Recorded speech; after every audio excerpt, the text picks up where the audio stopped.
out for all of you and on what the DC bill does. It reduces maximum penalties for offenses like murders and other homicides, armed home invasion burglaries, armed carjackings, as I mentioned, armed robberies, unlawful gun possession, and some sexual assault offenses. This is the kind of nonsense that has destroyed many communities, especially Black communities, over the decades. This is the irrational mindset, the irrational view that basically looks at the criminal as the victim, ignores the actual victim, and comes up with some of the most idiotic rules, laws, ideas that a human being can think of.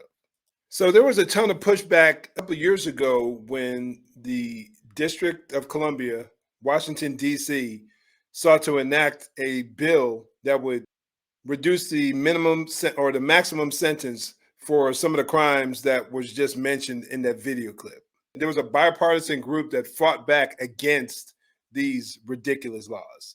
Let's check out this article, because right now what we're seeing today, those people living in those communities, living in Washington, D.C., are suffering truly. But as I often say, you get what you pay for, you get what you ask for. There are a lot of people who are going to have to live with the consequences of what they truly wanted. They wanted these people to lead them and to be soft on crime, but they're paying the price for it. But let's check out this article. Quote, "We are in a war zone. D.C. councilman calls on Biden to deploy National Guard to city." That's how bad it's gotten, y'all. A Democratic councilman in the District of Columbia is calling on the Biden administration to deploy the National Guard to stop gun violence in the city. Now, I've always been bothered by that term, gun violence, because it separates the actual criminal from the tool that they use to inflict harm and violence upon citizens, innocent people. Guns are the big boogeyman, or the big problem is the gun, not the individual, not the person.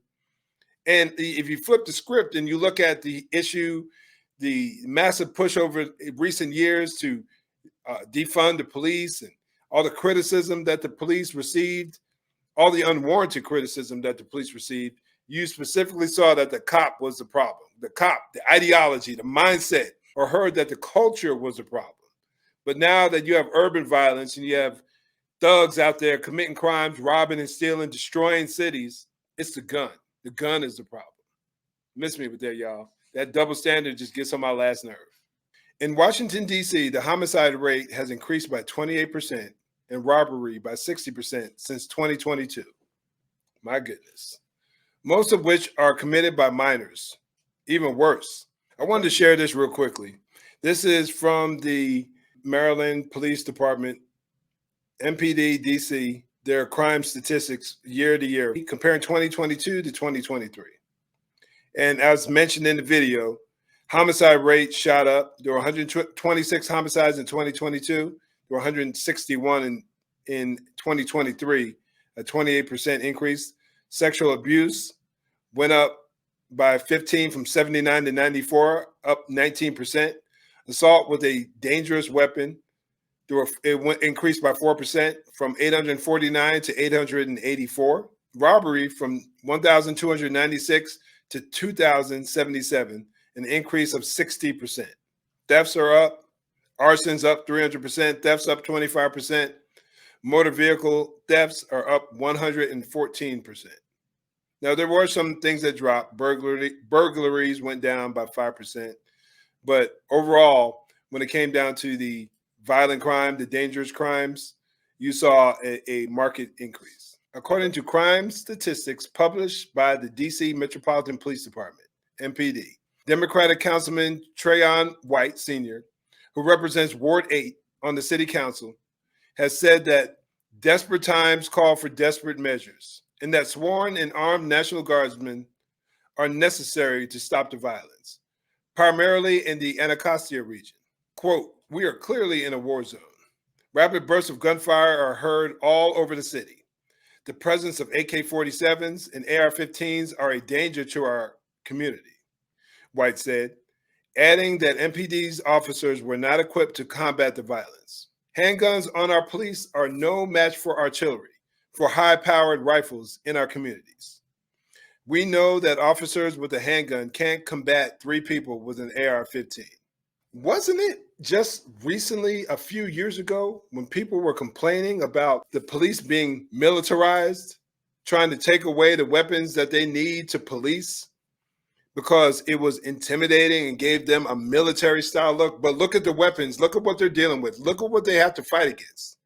When you have criminals who ain't going to turn over their guns, even if you change every law, even if you completely criminalize guns, the bad guys aren't going to turn in their guns. People just, that simple bit of logic I just shared, for some people, it just will not sink in. They just do not understand that. The bad guys will continue to harass and harm. So the good guys need guns to be able to defend themselves, to be able to protect themselves. The citizen, the cops. I don't know what the laws are in Washington, D.C., whether cops can use ARs, long rifles. I hope that they are allowed to do so. That's actually what they're combating out there in some cases. White said that he has spoken with the D.C. National Guard and the mayor's office, noting that Mayor Muriel Bowser was on a vacation at the time.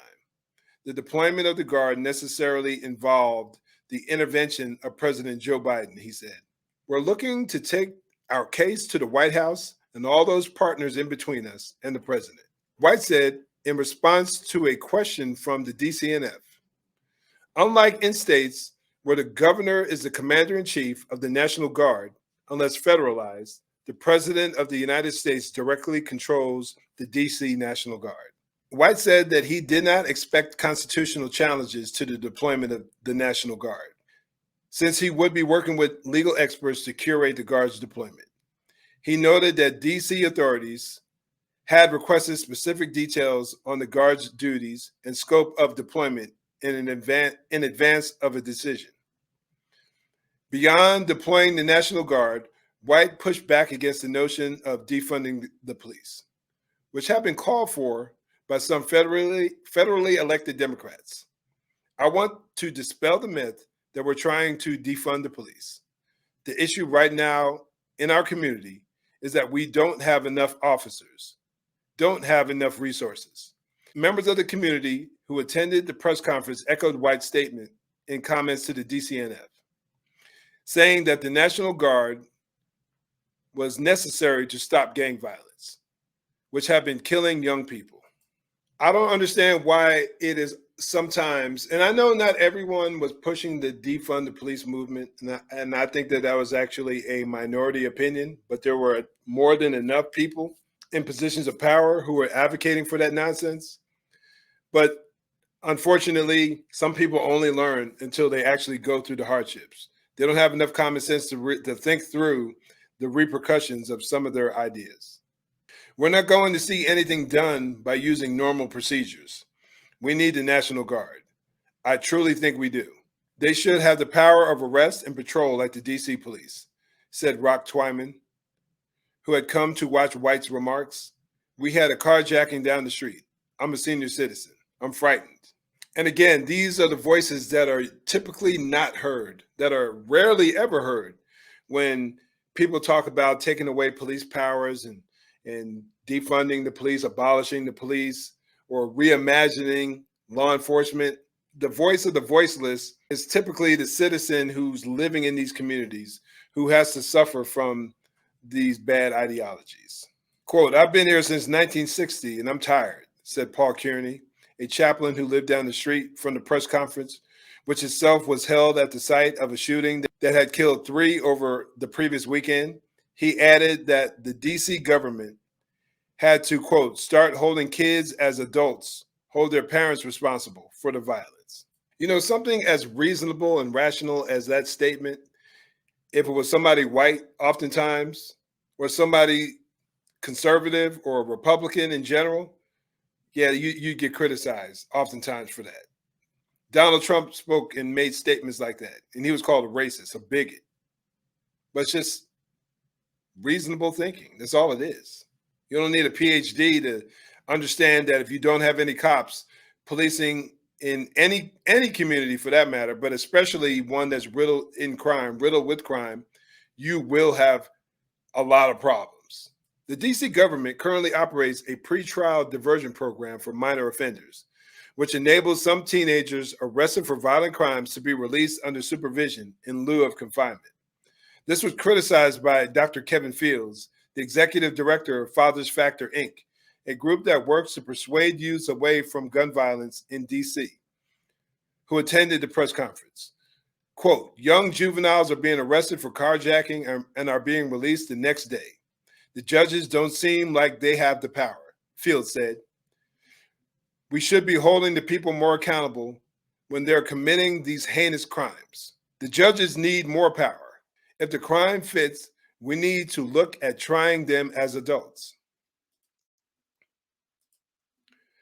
Now, I recently read an article when I was doing my research for this, how I'm not sure if this bill went through, but I know that they were at least trying, and it sounds like it did, based on what this gentleman was saying, and they were pushing a bill through that would soften the penalties for juveniles who commit crimes.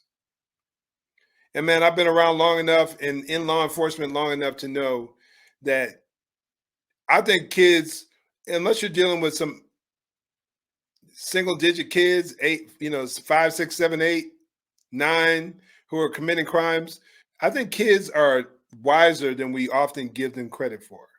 Now, I think there should be some leniency on a child in some instances. And once you become a teenager, in my mind, and you commit these heinous crimes, increasingly violent crimes, then there needs to be occasion where you are tried as an adult.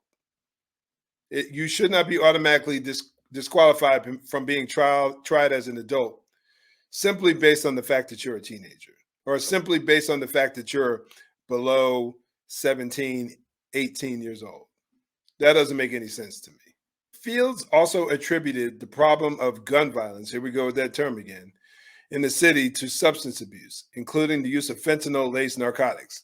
More and more evidence to demonstrate that liberal policies, the border, the open border in Mexico, are causing more harm than good. And oftentimes, minority communities are the ones who are impacted the most. Inner city communities.